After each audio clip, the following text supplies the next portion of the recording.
அதாவது இந்த நம்ம வந்து இறுதி அத்தியாயத்திருக்கிறோம் 4 ரக்காத் தொழுகைகளில் எல்லாருக்கும் தெரிஞ்ச விஷயம் நம்ம எப்படி உட்காரணுன்றது. நம்ம வந்து ஒரு பகுதி தரையிலும் ஒரு பகுதி நம்ம வந்து அதாவது முழு பகுதியும் தரையிலும் கால் அப்படி நாட்டி வச்சு நம்ம உட்காரணும். அதே நேரம் நடு அத்தையாத்தாக இருந்தால், அதாவது நம்ம ஒரு தொழுகையுடைய நடு அத்தையாத்தாக இருந்தால் நம்ம வளமையாக உட்கார்ற மாதிரி தெரியும். நம்ம ஒரு காலில் உட்கார்ந்து ஒரு காலை நாட்டி வைக்கணும், அதுவும் தெரியுது. ஆனால் அந்த நடு அத்தையாத்தை கடைசி அத்தையாத்தாக இருந்தால், அதாவது நம்ம நடுவில் உட்கார்றதே கடைசி அத்தையாத்து இருந்தால் 2 ரக்காத் தொழுகைகள், சுன்னத்து தொழுகைகள், சுபஹ் தொழுகைகள், இந்த மாதிரி இருந்தால் என்ன செய்வது? இது வந்து ஒரு கண்ட்ரவர்ஷியலான கருத்து முரண்பாடான ஒரு சப்ஜெக்ட்.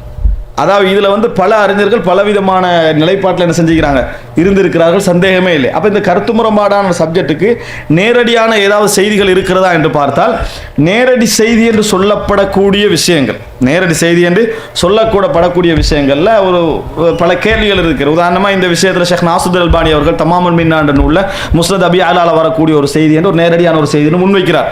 அந்த செய்திகள்லையும் என்னது பல கேள்விகள் உண்டாகின்றன. அந்த கருத்து முரண்பாடுகளை இந்த இடத்துல தர்த்தீபா வழங்கப்படுத்தினா எனக்கு ஒரு 20-25 நிமிஷம் செஞ்சிடும் போயிடும். அந்த ஹதீஸ்களை ஒவ்வொன்றா சொல்லி இதுலேருந்து இப்படி புரிந்து கொள்ள முடியும், இதுலேருந்து இப்படி புரிந்து கொள்ள முடியும் என்று.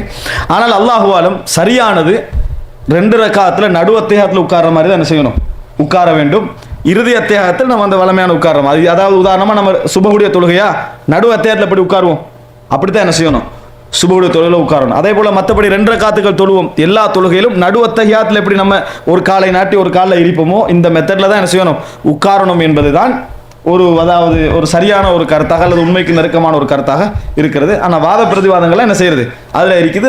இதுதான் சரியான விஷயம். அதாவது சுபஹுடைய தொழுகை 2 ரக்காத் தொழுகையில் கடைசியில் ஒரு காலை நாட்டி ஒரு காலில் என்ன செய்யணும், உட்கார நம்ம நடு அத்தியாயத்தில் உட்கார்ற மாதிரி என்ன செய்யணும், உட்கார வேண்டும்.